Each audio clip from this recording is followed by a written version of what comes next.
Assalamualaikum warahmatullahi wabarakatuh. Selamat sejahtera. Terima kasih kepada anda semua yang sekali lagi sudi singgah di YouTube channel Bedah Gusti, sebuah channel yang akan membedah berbagai kisah kontroversi, juga bintang-bintang Gusti kegemaran dan kegeraman anda. Seperti biasa, tolong like, subscribe dan share dulu supaya setiap kali ada episod baru dikudarakan di channel ini, anda tidak akan terlepas untuk mengikutinya. Baik, sebelum ini saya pernah mencerita tentang bintang legenda ini, iaitu The Undertaker. Saya menceritakan tentang beberapa fakta dalam topi The Undertaker yang mungkin kita tidak berapa tahu, dan atas permintaan beberapa sahabat kita akan membedah pula tentang perjalanan karier bintang legenda ini dari permulaan sehinggalah beliau mengambil keputusan untuk bersara. Jadi jom bersama-sama dengan saya kita membedah tentang The Undertaker. Tak boleh hilang betul-betul.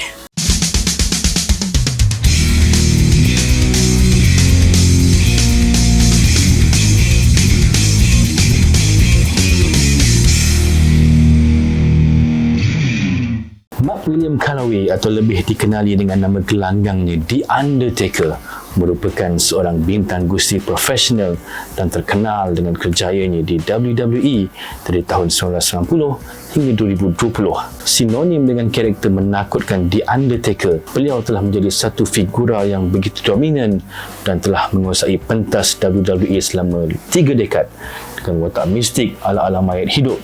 Undertaker terus memiliki reputasi yang sukar ditandingi apabila mencipta rekod kemenangan tanpa kalah di acara tahunan terbesar WWE iaitu WrestleMania sebanyak 21 kali. Sepanjang 30 tahun beraksi di WWE, The Undertaker telah memenangi kejuaraan WWE sebanyak 4 kali, kejuaraan heavyweight dunia 3 kali, kejuaraan tempur lasak atau hardcore sekali, dan kejuaraan beregu sebanyak 6 kali. Beliau juga merupakan salah seorang bintang main eventer paling produktif di WWE dengan beberapa kali menjadi tonggak utama acara bayar dan tonton, termasuk mengepalai WrestleMania sebanyak 5 kali. Dianggap sebagai salah seorang bintang gusti profesional terhebat sepanjang zaman, The Undertaker bersara dari gusti profesional pada bulan Jun 2020 dan membuat penampilan terakhirnya di acara Survivor Series tahun itu genap 30 tahun selepas beliau membuat penampilan solonya untuk WWE. Mark William Calloway dilahirkan di Houston, Texas pada 24 Mac 1965. Beliau merupakan anak lelaki kepada Frank Compton Calloway dan Betty Catherine Truby. Mempunyai 4 orang adik-beradik bernama David, Michael, Paulus dan Timotheus. Di sekolah tinggi Wall Street, beliau merupakan ahli pasukan bola sepak dan bola keranjang yang aktif bagi mewakili sekolah tersebut. Beliau menamatkan pengajian pada tahun 1983, tahun saya lahir, dan melanjutkan pelajaran dengan beasiswa bola keranjang di Angelina College di Lufkin, Texas. Pada tahun 85, beliau mendaftar pula di Texas Wesleyan University di Fort Worth, Texas, di mana beliau mengambil jurusan pengurusan sukan dan bermain di posisi penyerang untuk pasukan Rams pada musim 1985-86. Tahun 86, Calloway keluar dari universiti untuk memberi tumpuan kepada kerjaya dalam sukan dan berhasrat untuk bermain bola keranjang secara profesional di Eropah sebelum memutuskan untuk memberi tumpuan dan beralih kepada gusti profesional. Calloway memulakan latihan di bawah kendalian seorang penggusti legenda bernama Buzz Sawyer pada akhir tahun 1996. Namun beliau tak berapa gemar dengan kaedah latihan Sawyer yang dikatakan tidak memberi komitmen sepenuhnya dan latihan yang terhad. Calloway kemudian belajar sendiri di lapangan selepas itu, beraksi selaku penggusti bertopeng bernama Texas Red. Calloway bergusti buat kali pertama pada 26 Jun 1987 di promotion World Class Championship Wrestling WCCW dengan tewas kepada Bruiser Brody di Dallas Sportatorium. Beliau diiringi ke gelanggang oleh Percival Percy Pringle III yang kemudian menjadi pengurusnya di WWE sebagai pallbearer. Pada tahun 1988, Calloway menyertai Continental Wrestling Association CWA yang merupakan sebahagian daripada United States Wrestling Association USWA selepas Jerry Jarrett membeli WCCW dan menggabungkan kedua-dua organisasi itu menjadi satu. Pada 2 Februari 1989 diuruskan oleh Dutch Mantel. Beliau diperkenalkan semula sebagai Master of Pain, watak seorang bekas banduan yang baru dibebaskan dari penjara Amerika Syarikat selepas merengkuk selama 5 tahun di dalam penjara kerana membunuh tanpa niat 2 orang lelaki dalam satu insiden pergaduhan. Melalui watak The Punisher, Calloway sempat memenangi kejuaraan heavyweight Texas WCWA pada 5 Oktober 1989 dengan menewaskan Eric Embry yang melepaskan gelarannya waktu itu. Pada tahun 1999 ini juga Calloway menyertai World Championship Wrestling WCW sebagai seorang penggusti berwatak jahat dan menggunakan nama Mean Mark Callous, nama yang direka untuknya oleh Terry Funk. Beliau digambarkan sebagai satu watak yang lurus bendul, memakai serba hitam dan mempunyai kesukaan terhadap ular sebagai haiwan kesayangan dan peminat muzik Ozzy Osbourne. Callous kemudian dimasukkan sebagai ahli pasukan Skyscrapers bersama Dan Spivey untuk menggantikan Sid Vicious yang cedera waktu itu, dan dia membuat penampilan sulungnya dalam pasukan beregu ini pada 3 Januari 1990 dalam perlawanan menentang pasangan Agent Steel dan Randy Harris. Gandingan baharu ini mula menjadi buah mulut peminat gusti apabila mereka membelasah pasukan Road Warriors pasca perlawanan mereka di acara Clash of Champions 10. Walau bagaimanapun, rakan beregu Callous, Dan Spivey, meninggalkan WCW beberapa hari sebelum perlawanan jalanan mereka menentang The Road Warriors di acara Wrestle War. Callous dan seorang pengganti bertopeng Skyscraper dikalahkan dalam perlawanan itu dan pasukan itu berpecah tidak lama kemudian. Meneruskan karirnya sebagai ahli gusti perseorangan, Callous bergusti di bawah bimbingan Paul E. Dangerously atau Paul Heyman dan berjaya mengalahkan Johnny Ace di acara Capital Combat dan Brian Pillman di acara Clash of Champions 11 Coastal Crush. Calloway mula berasa sangsi dengan masa depannya di WCW selepas diberitahu oleh Ole Anderson, booker di WCW waktu itu, semasa perbincangan pembaharuan kontrak mereka, bahawa tiada siapa yang akan membayar tiket untuk menonton dia bergusti. Dia kemudian bergusti menentang Lex Luger untuk kejuaraan heavyweight Amerika Syarikat NWA di acara Great American Bash, tetapi tewas dalam perlawanan tersebut. Menurut pegawai eksekutif WWE Bruce Prichard, Paul Heyman adalah individu yang telah merekomen nama Calloway kepada Vince McMahon. Kerana itulah, walaupun sedang bergelut dengan kecederaan pinggul, Calloway melakukan sehabis baik dalam perlawanannya dengan Lex Luger itu kerana sedar ia sedang ditonton oleh Vince McMahon. McMahon pada mulanya macam tak berapa berminat dengan Calloway, tetapi Bruce Prichard beria-ia memintanya untuk bercakap dengan Calloway ketika WCW mengadakan satu acara di New Jersey pada 24 Ogos 1990. Pertemuan antara kedua-duanya berjalan lancar dan Calloway memberi notis peletakan jawatannya kepada WCW pada 27 Ogos. Perlawanan terakhirnya di WCW adalah pada 7 September di rakaman acara WCW Worldwide di Amarillo, Texas, di mana beliau berjaya mengalahkan Dave Johnson. Pada 9 Oktober 1990, Calloway secara rasmi menandatangani kontrak dengan WWE. Beliau membuat penampilan sulungnya sebagai Kane The Undertaker pada rakaman acara WWF Superstars pada 19 November 1990. Calloway membuat debut rasminya di hadapan kamera pada 22 November di Survivor Series sebagai anggota misteri $1 Million Team Ted DiBiase. Hanya dalam tempoh seminit, The Undertaker berjaya menyingkirkan Koko B. Ware dengan gerakan pujudahnya pajak Nissan atau Tombstone Pile Driver. Taker juga sempat menyingkirkan Dusty Rhodes sebelum mendapat kiraan keluar count-out. Semasa perlawanan sulungnya ini, Calloway dirujuk sebagai The Undertaker, meninggalkan nama Kane yang digugurkan sejurus selepas acara itu, dan 7 tahun kemudian Kane itu diberikan kepada ahli gusti lain yang akhirnya menjadi adik Undertaker dengan nama yang sama. Ingat lagi bagaimana Undertaker muncul di acara Survivor Series ini sampai banyak yang terlopong dan terkesima dengan kemunculannya. Ada juga budak-budak yang menangis dan sebagainya kerana takut dan seram melihat The Undertaker. Menuju ke pengakhiran tahun 1990, The Undertaker memenangi banyak perlawanan dengan menewaskan ahli-ahli gusti jobber yang tidak ternama untuk rakaman acara WWF Superstars dan Wrestling Challenge.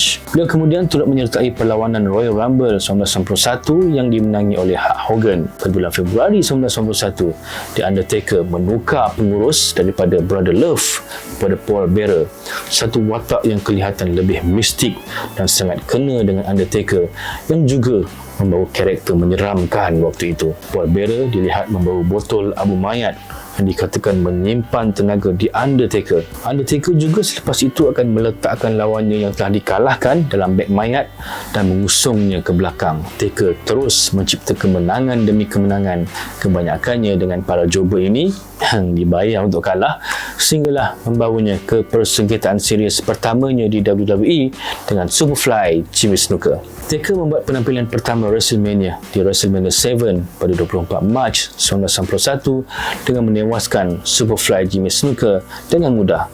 Beliau kemudian memulakan perseteruan besar pertamanya dengan The Ultimate Warrior apabila Taker menyerang Warrior dan mengurungnya dalam peti mayat kedap udara di set segmen wawancara Paul Bearer's Funeral Parlor. Taker namun begitu tewas kemudiannya kepada Warrior dalam perlawanan beg mayat yang pertama dalam sejarah WWE. Undertaker kemudian menewaskan Hulk Hogan, seterusnya memenangi kejuaraan WWE-nya yang pertama di acara Survivor Series 1991 dengan bantuan Ric Flair, selajur menggelar juara WWE paling muda dalam sejarah sebelum rekod tersebut dipecahkan oleh Yokozuna pada April 1993 di acara WrestleMania 9. Presiden WWE waktu itu Jack Tunney walau bagaimanapun telah mengarahkan agar perlawanan ini diadakan semula 6 hari kemudian, di mana Undertaker tewas semula kepada Hulk Hogan dalam perlawanan tersebut. Walau bagaimanapun, oleh kerana berlaku penamat yang agak kontroversi dalam perlawanan itu, kejuaraan itu telah pun dikosongkan dan ia kemudian dianugerahkan kepada Ric Flair sebagai pemenang perlawanan acara Royal Rumble pada tahun 1992. Undertaker kemudian bertukar watak menjadi penggusti kegemaran ramai apabila mula berkonfrontasi dengan ahli-ahli gusti yang diuruskan oleh Harvey Wippleman sepanjang tahun 1992 dan 1993 seperti Kamala dan Giant Gonzalez. Pada waktu ini juga Taker telah menjadi tonggak utama di episod pertama Monday Night Raw pada 11 Januari 1993 dengan memenangi perlawanan ke atas Damien Demento. Undertaker kemudian terus bersengketa dengan Giant Gonzalez. Undertaker pernah mengatakan yang sebenarnya amat sukar untuk mengenal pasti bagaimana untuk nak melaksanakan perlawanan ini dengan jayanya bersama dengan bintang gegasi ini, kerana dah cuba nak tahu apa sebenarnya kebolehan bintang gegasi tersebut yang kebanyakan pergerakannya agak terbatas. Taker kemudian bertemu Giant Gonzalez di acara WrestleMania 9, di mana inilah satu-satunya perlawanan yang dimenangi Undertaker secara disqualification selepas Gonzalez telah menggunakan chloroform ke atas muka Undertaker. The Phenom kemudian meneruskan sengketa dengan Yokozuna dan bersaing dalam beberapa perlawanan untuk merebut kejuaraan WWE dan kemuncaknya dalam perlawanan keranda di acara Royal Rumble pada Januari 1994. Semasa perlawanan ini, Yokozuna telah mengurung dan mengunci Undertaker di dalam keranda dengan bantuan beberapa bintang gusti jahat pada waktu itu yang kebanyakannya diuruskan oleh Harvey Wippleman dan Ted DiBiase. Seterusnya memenangi perlawanan tersebut. Pasca perlawanan, Undertaker telah muncul secara imej grafik di skrin tontonan, terbang ke atas seolah-olah menggambarkan rohnya yang berterbangan dan memberi amaran yang dirinya akan kembali tidak lama lagi ala-ala sundel bolong. Undertaker tidak muncul di WWE selama 7 bulan selepas kekalahannya itu kepada Yokozuna. Tetapi secara realitinya, beliau telah diberikan cuti untuk membolehkan beliau pulih daripada kecederaan belakang yang sedang dialaminya. Semasa ketiadaannya ini, WWE beberapa kali telah menunjukkan beberapa klip video yang kononnya beberapa orang individu telah terlihat kelibat Undertaker. Selepas acara WrestleMania 10, Ted DiBiase mendakwa yang beliau telah berjaya membawa kembali The Undertaker. Namun begitu, Undertaker ini sebenarnya telah dimainkan wataknya oleh sepupu sebenar Mark Calloway, iaitu Brian Lee. Kononnya Undertaker versi yang ini telah termakan dengan umpan wang tunai dan rasuah oleh Ted DiBiase bagi menggambarkan yang Undertaker juga boleh gelap mata dan berubah menjadi seorang yang korup.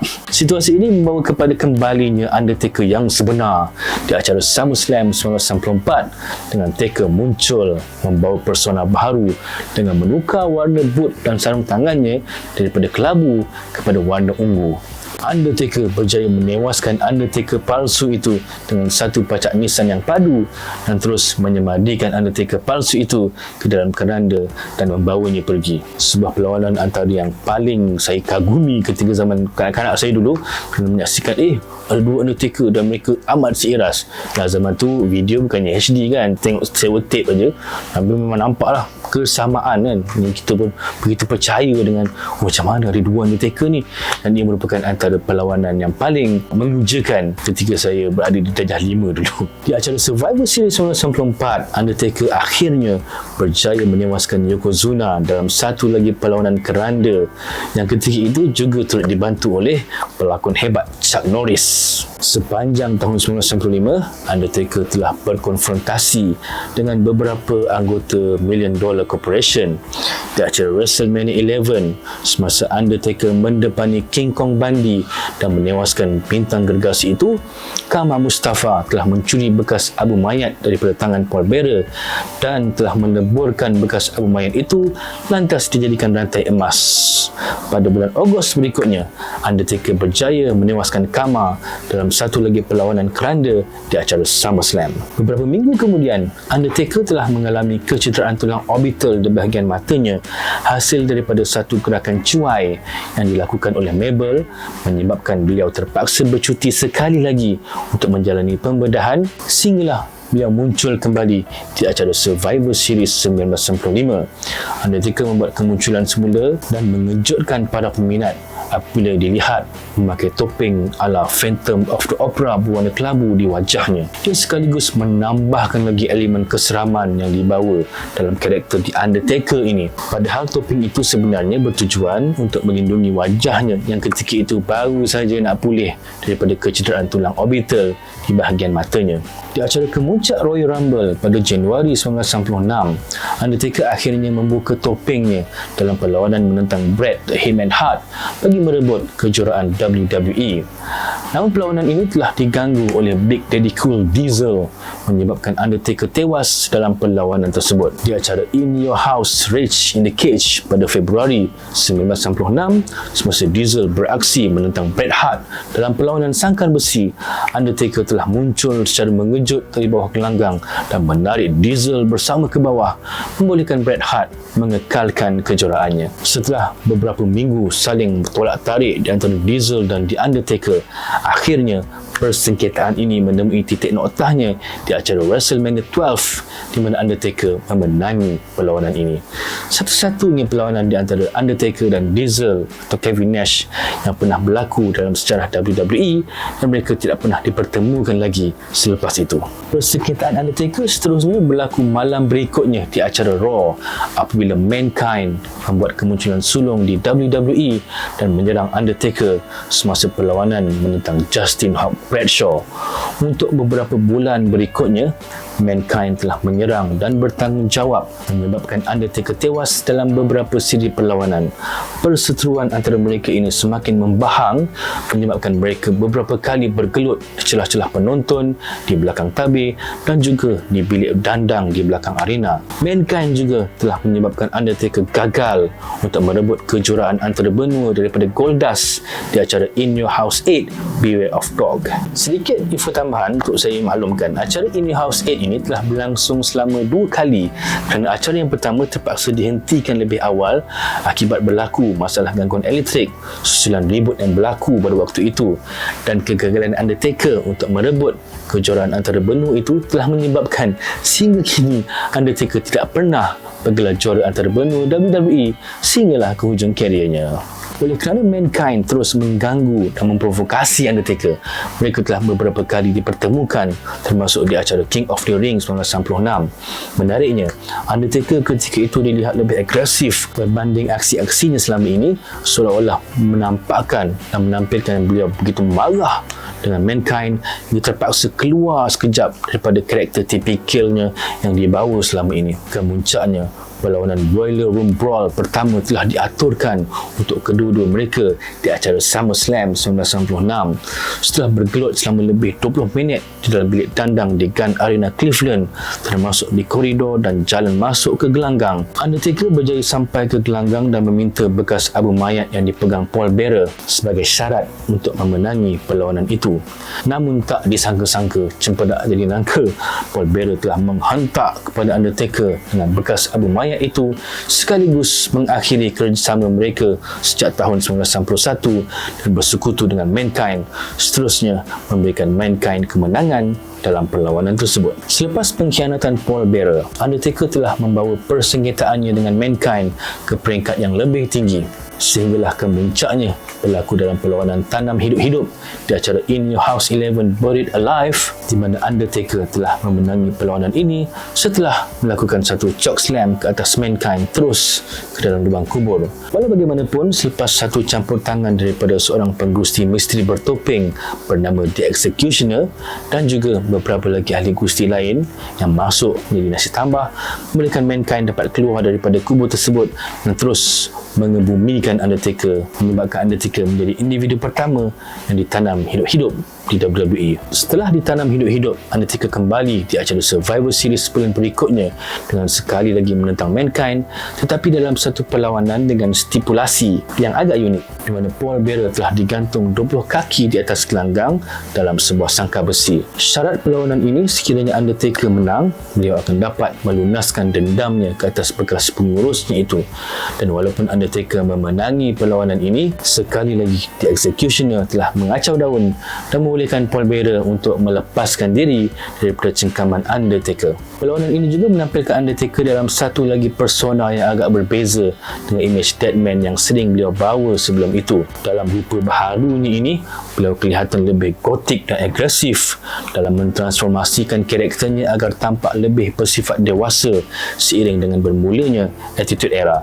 Dalam imej baharunya ini, beliau telah menggelarkan dirinya sebagai Dewa Kegelapan atau The Lord of Darkness. Setelah sengketanya dengan Mankind kelihatan telah berakhir, Undertaker kemudian mendepani Vader dan Stone Cold Steve Austin dalam perlawanan penyingkiran 4 penjuru bagi menabalkan juara WWE yang baharu di acara In Your House 13 Final 4 yang kemudian dimenangi oleh Bret Heyman Hart. Namun demikian, selang sebulan kemudian, Undertaker berjaya memenangi kejuaraan WWE yang kedua dengan menewaskan Psycho Sid di acara kemuncak WrestleMania 13. Pada bulan Mei 1997, Paul Bearer cuba untuk rujuk semula dengan The Undertaker dengan menggunakan modal. Kononnya, beliau mempunyai rahsia paling gelap Undertaker dan mengugut untuk mendedahkannya kepada dunia. Paul Bearer telah menuduh Undertaker membakar seluruh ahli keluarganya ketika di zaman kanak-kanaknya hingga membunuh kedua ibu bapanya dan juga adik tirinya.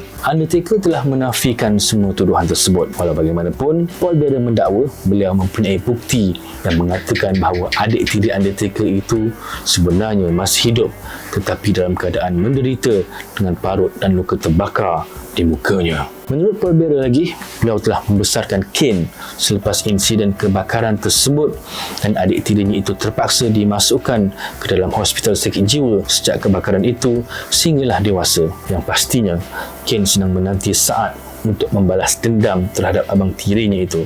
Namun Undertaker enggan percaya kata-kata bekas pengurusnya itu kerana mana mungkin Kane mampu untuk hidup dalam kebakaran yang mengerikan itu. Ketika angle ini jugalah Paul Bearer secara tidak sengaja telah mengakui bahawa mak Undertaker mempunyai hubungan sulit dengannya dulu. Maka lahirlah adik tirinya Kane hasil daripada perhubungan tersebut.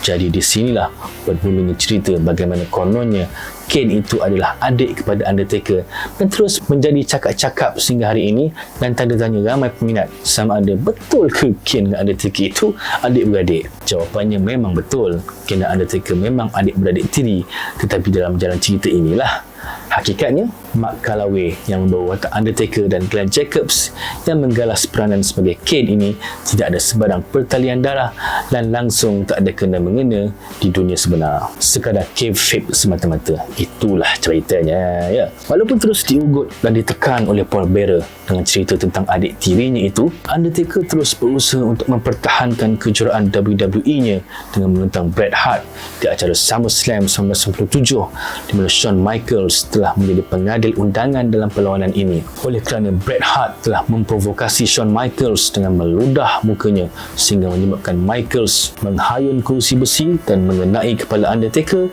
maka perlawanan itu telah dimenangi oleh Bret Hart dan menyebabkan Undertaker kehilangan kejuaraan WWE-nya malam itu. Oleh kerana perlawanan antara Undertaker dan Shawn Michaels di acara Ground Zero berakhir tanpa pemenang, Undertaker telah mencabar Shawn Michaels untuk bertarung dengannya sekali lagi, kali ini dalam perlawanan Sangkar Neraka aka Hell in a Cell pertama WWE di acara Bad Blood pada bulan berikutnya. Dalam perlawanan inilah adik tiri Undertaker, Kane, yang selama ini disebut-sebut namanya, telah muncul buat pertama kali sambil diiringi Paul Bearer, telah mencabut pintu sangkar besi dan memberikan gerakan pacak nisan yang sangat padu kepada Undertaker yang kelihatan sangat terkejut dan keliru dan tidak percaya dengan kemunculan adik tirinya itu. Tindakan Kane telah menyebabkan Undertaker tewas kepada Shawn Michaels pada malam tersebut. Sengketa Kane dan Undertaker terus berlarutan dengan Kane beberapa kali telah mencabar Undertaker untuk bertarung dengannya. Namun Undertaker enggan untuk mendepani adik tirinya itu. Sekali lagi, Undertaker dan Shawn Michaels dipertemukan dalam perlawanan keranda bagi merebut kejuaraan WWE di acara Royal Rumble 1998. Kane telah muncul dan memasukkan Undertaker ke dalam keranda, mengunci keranda tersebut dan telah membakar Undertaker yang berada dalam keranda itu. Walau bagaimanapun, Undertaker didapati telah hilang sebaik saja keranda itu dibuka dan hanya kembali 2 bulan selepas itu. Akhirnya, Undertaker bersetuju untuk berdepan satu lawan satu dengan adik tirinya itu di acara WrestleMania 15 dan berjaya menewaskan Kane. Selepas itu, mereka terus terlibat dalam beberapa lagi perlawanan, termasuk perlawanan Inferno beberapa bulan kemudian di acara Unforgiven yang menyaksikan lengan Kane terbakar dalam perlawanan tersebut. Selepas kali terakhir membawa watak jahat pada tahun 1992, The Undertaker memperkenalkan versi terkini identiti Deadman beliau dengan menjadi jahat buat kali kedua menjelang Januari 1999, memamparkan karakter sebagai seorang pemimpin kultus kegelapan yang dikenali sebagai Ministry of Darkness. Dalam persona baharu ini, beliau tampil dengan lebih gelap, seakan jembalang dengan sayap dan jubah berhut panjang yang menutupi kepalanya. Taker juga dilihat lebih banyak bercakap dan menyampaikan promo-promonya sendiri dengan bantuan beberapa individu misteri yang menjadi orang suruhannya. Beliau sering melakukan upacara pengorbanan terhadap beberapa ahli gusti WWE ketika itu dengan menggunakan pelbagai mantra dan jampi serapah dengan tujuan untuk merekrut ahli gusti berkenaan agar menyertai pakatannya. Ministry of Darkness berjaya dibentuk dengan sempurna dengan penyertaan daripada trio The Brood, Edge, Christian dan Gangrel, The Acolytes, Bradshaw dan Farouk, Mideon dan Viscera. Ketika sedang bermaharaja lela ini, Undertaker menyatakan hasratnya untuk mengambil alih WWE.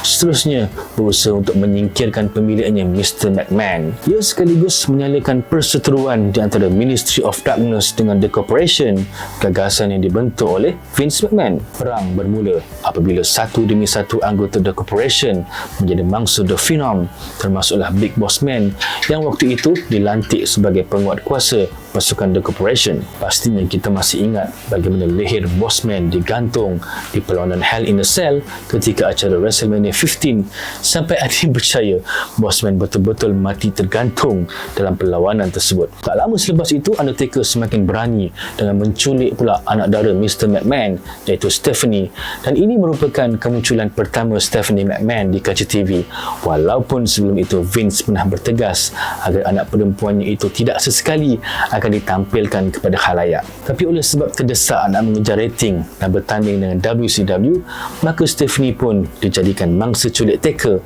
kononnya untuk dikahwinkan secara paksa dengan Undertaker sebelum dikorbankan dalam satu upacara yang berlangsung di siaran Monday Night Raw. Mujur Stone Cold Steve Austin muncul dan menyelamatkan Stephanie. Susulan itu di acara WWE Over the Edge 1999, Austin dan Undertaker berentak bagi merebut kejuaraan WWE dan Undertaker berjaya mengundur gelaran WWE-nya yang ketiga dengan menewaskan Austin hasil bantuan daripada Shane McMahon yang menjadi pengadil undangan dalam perlawanan itu. Natijahnya, Ministry of Darkness kemudian bergabung dengan The Corporation sekaligus membentuk pakatan The Corporate Ministry. Cakap-cakap Undertaker sejak beberapa bulan sebelum itu tentang satu higher power juga akhirnya terbongkar apabila Mr. McMahon mendedahkan yang dirinya lah sebenarnya dalang kepada semua kebobrokan yang dilakukan Taker dan The Ministry selama ini. It's me Austin, it's me all along, kata Vince. Namun selepas Taker kalah semula kepada Austin sehari selepas acara King of the Ring 1999 dan tewas sekali lagi dalam perlawanan First Blood di acara Fully Loaded, hubungan Undertaker dan Mr. McMahon berakhir selanjutnya menyaksikan terbubarnya Pakatan The Corporate Ministry. Setelah menghilang selama beberapa bulan, pada Mei 2000 Undertaker muncul membuat kejutan dengan sekali lagi muncul di WWE, berubah karakter 360 darjah. Ibarat awi dengan motosikal berkuasa tingginya, Undertaker menjadi penyelamat dalam perlawanan Iron Man di antara The Rock dan Triple H di acara WWE Judgment Day dan telah melaukkan semua anggota sekutu McMahon Helmsley sekaligus bertukar karakter menjadi geng baik semula. Selepas daripada itu, Undertaker mula bersengketa dengan Triple H dan terlibat dalam beberapa siri perebutan kejuaraan WWE. Masa ini, Undertaker dilihat telah menjadi manusia biasa dan tiada lagi gaya lawan ibarat mayat hidup atau kuasa-kuasa mistiknya. Cara berlawannya juga seperti ahli gusti lain dan peminat dapatlah melihat karakter sebenar Mark Calaway tanpa dibayangi watak Undertaker lagi. Selepas WCW dibeli oleh WWE pada Mac 2001, maka ramailah ahli gusti di WCW telah diserapkan masuk ke WWE yang kebanyakannya adalah bintang-bintang muda WCW. Maka bermulalah storyline Invasion yang menyaksikan pencerobohan beramai-ramai bintang-bintang gusti WCW dan ECW yang bersekutu lalu membentuk pasukan The Alliance di bawah kendalian Shane dan Stephanie McMahon dan cuba untuk merampas WWE daripada bapa mereka Vince McMahon. Ketika inilah seorang ahli gusti misteri telah menjadi stalker atau mengendap isteri kepada The Undertaker waktu itu, iaitu Sarah, dan akhirnya individu itu mendedahkan dirinya adalah bekas juara heavyweight dunia WCW iaitu Diamond Dallas Page. Maka Undertaker pun mula bersengketa dengan DDP dan di acara SummerSlam pada tahun 2001, juara beregu WCW iaitu Undertaker dan Kane telah menewaskan DDP dan pasangannya Chris Kanyon dalam sebuah perlawanan sangkar besi untuk memenangi kejuaraan dunia beregu WWE sekaligus menjadi juara berganda dan lantas menyatukan kedua-dua gelaran beregu tersebut. Acara Survivor Series 2001, Undertaker telah bergandengan dengan Kane, The Rock, Chris Jericho dan Big Show untuk mendepani wakil pasukan The Alliance iaitu Stone Cold Steve Austin, Booker T, Rob Van Dam, Shane McMahon dan Kurt Angle. Dalam perlawanan ini, Kurt Angle berjaya menindan Undertaker hasil gangguan daripada Stone Cold Steve Austin. Namun akhirnya tim WWF telah memenangi perlawanan ini sekaligus menyebabkan pasukan The Alliance terbubar dan berakhirnya storyline Invasion. Selepas pasukan The Alliance ditewaskan, Undertaker sekali lagi bertukar watak menjadi jahat apabila memaksa pengulas legenda Jim Ross untuk mencium punggung Vince McMahon. Di sinilah bermulanya satu lagi persona baharu di Undertaker apabila beliau memotong pendek rambutnya dan menggelarkan dirinya sebagai Big Evil. Di acara Vengeance 2001, Undertaker berjaya menumpaskan Rob Van Dam, seterusnya memenangi kejuaraan hardcore-nya yang pertama. Undertaker terus menampakkan sisi jahatnya apabila berkonfrontasi dengan bintang legenda Ric Flair pada tahun berikutnya dan telah melaukkan The Nature Boy tanpa belas kasihan di acara WrestleMania 18 pada tahun 2002.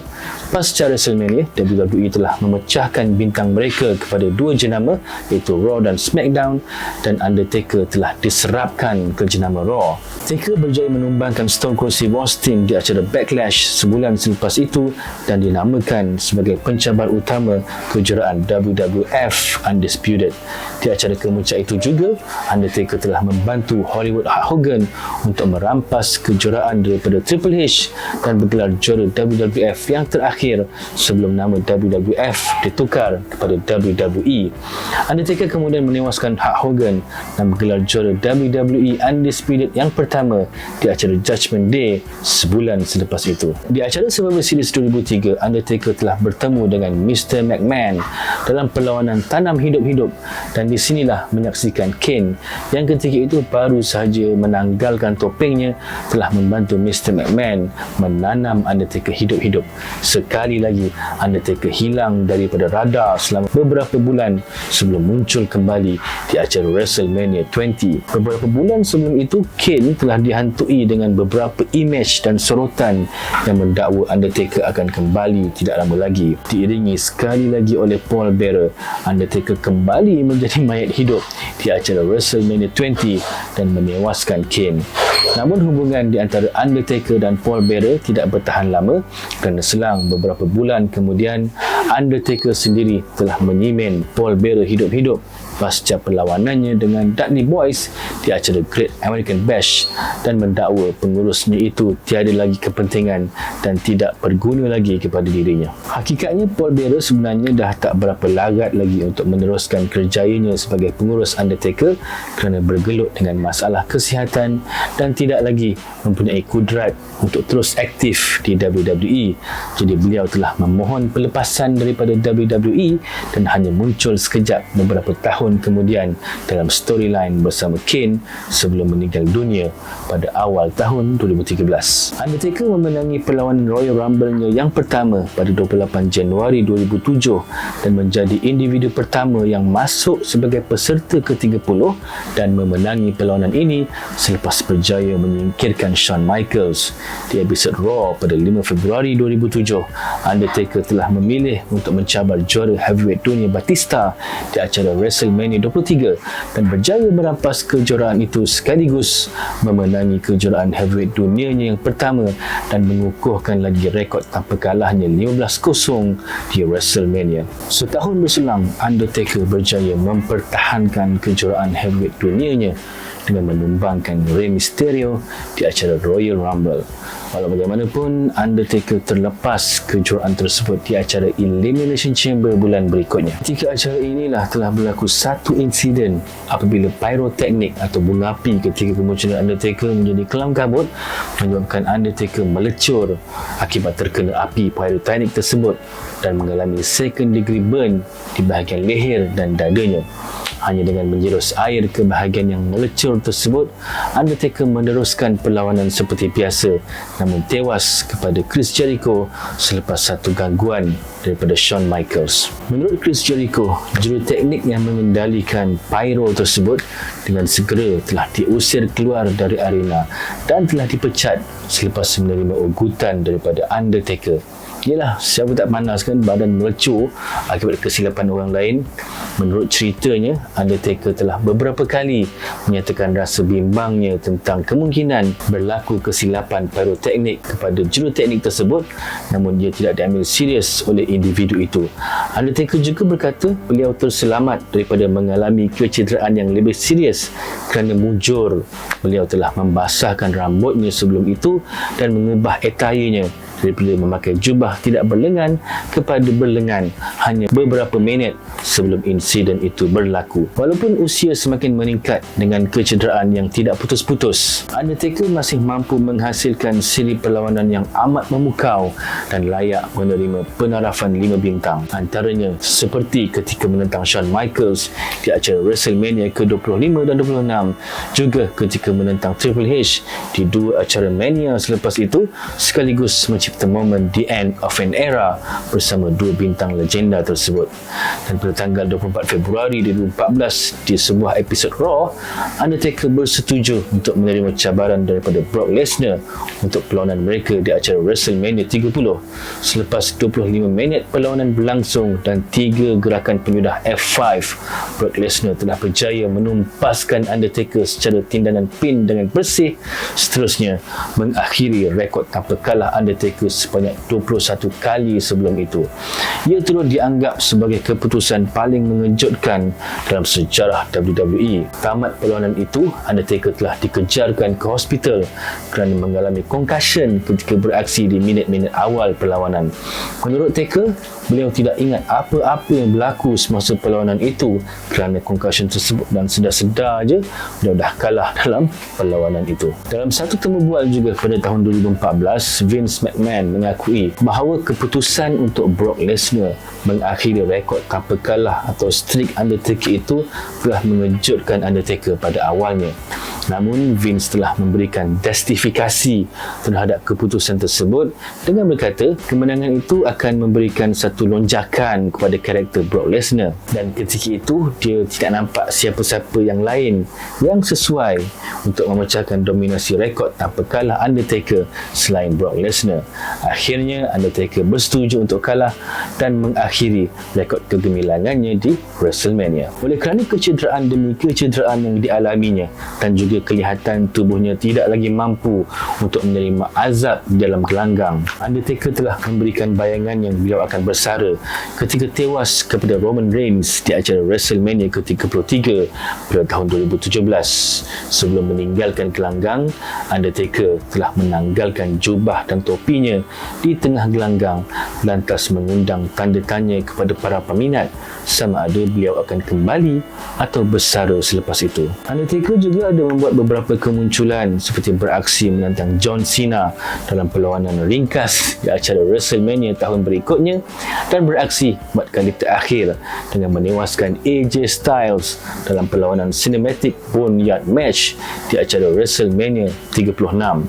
Dalam perlawanan ini, Undertaker sebenarnya dalam keadaan yang agak tertekan kerana beberapa hari sebelum itu abangnya diberitakan telah meninggal dunia.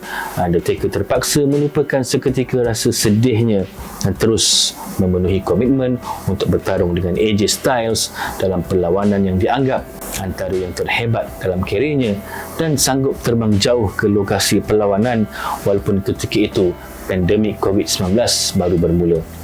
Pada 21 Jun 2020 dalam episod terakhir Undertaker The Last Ride, Undertaker telah menyatakan hasrat untuk menutup buku dan mengumumkan persaraannya secara rasmi pada November 2020 di acara Survivor Series, acara yang sama ketika kemunculan sulungnya di WWE pada tahun 1990, 3 dekad sebelum itu. Dengan memakai jubah dan topi signaturenya, Undertaker telah memberikan ucapan selamat tinggal dengan penuh emosi dengan berkata masanya telah tiba dan biarlah Undertaker rest in peace. 10 kali loceng dibunyikan sebelum Undertaker berlutut dan memaparkan imej grafik bekas penerusnya mendiang Paul Bearer. Dan semasa saya menulis tentang artikel persaraan Undertaker ini di laman sesawang Stadium Astro, tak ada sangka-sangka apabila artikel ini telah mendapat perhatian yang begitu tinggi hingga mencipta rekod bacaan atau trafik lebih 100,000 untuk artikel ini. Hingga pihak editor juga menyatakan yang ini merupakan rekod artikel paling banyak dibaca dalam sejarah Stadium Astro, sesuatu yang amat membanggakan. Terima kasih Undertaker, menunjukkan bahawa tidak kurang ramainya peminat Undertaker di seluruh dunia, termasuk di negara kita Malaysia. Jadi itu dia cerita tentang perjalanan karier Undertaker dari awal sehinggalah ke akhirnya. Saya pasti Undertaker mungkin akan kembali jika sesuai dengan masanya, kerana upacara persaraannya tempoh hari ketika pandemik sedang berlaku dan tiada kehadiran penonton di arena, mungkin Undertaker akan membuat kemunculan semula ketika penonton dah ada semula di arena, dan tak mustahil dia akan dimasukkan ke pentas Hall of Fame tidak lama lagi. Seperti yang saya katakan, Undertaker merupakan satu ikon yang suka ditandingi, dan kita lihat pun beberapa cubaan untuk membawa watak-watak ala seperti Undertaker ini, seperti watak Papa Shango, Mordecai dan sebagainya, tetapi tidak berjaya dan gagal tak sama seperti Undertaker yang terus mengukuhkan legasinya selama 3 dekad di WWE. Jadi terima kasih kepada anda semua yang sedia menonton. InsyaAllah kita akan kembali lagi pada edisi-edisi akan datang dengan membedah lebih ramai bintang-bintang Gusti dulu, kini dan selamanya. Jangan lupa like, subscribe dan share. Jumpa lagi. Assalamualaikum warahmatullahi wabarakatuh. Bye-bye. Rest in peace.